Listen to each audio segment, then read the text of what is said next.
And basically all this does, as soon as you turn it on, is it looks for all of the Wi-Fi networks around.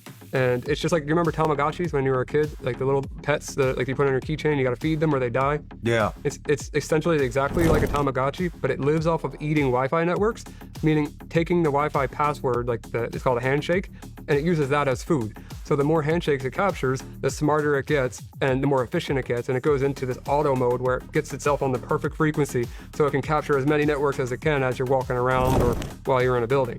So this thing is, and you're watching the screen, the thing's got like it smiles when it gets a network, it's mad when it doesn't, it like has a whole little personality. And this is called the Ponagotchi. You gotta build these though. So if you turn that on, it just eats my, what does it do? So it's gonna, how it works is it knocks your devices off the network, very similar to what we talked about.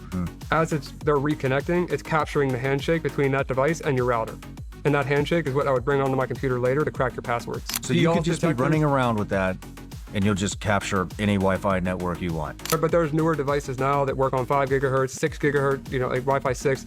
There's this is 2.4, which almost everybody still has, but whatever the case is, it does some damage for, a couple different devices sandwiched on top of each other, like just a battery pack for $6 on Amazon, basically. And then you have a Raspberry Pi Zero, which they're very cheap, $10, $20, somewhere very cheap, and then $3 to $4 for the display, sandwiched on top, custom firmware, and now you got a Ponagotchi.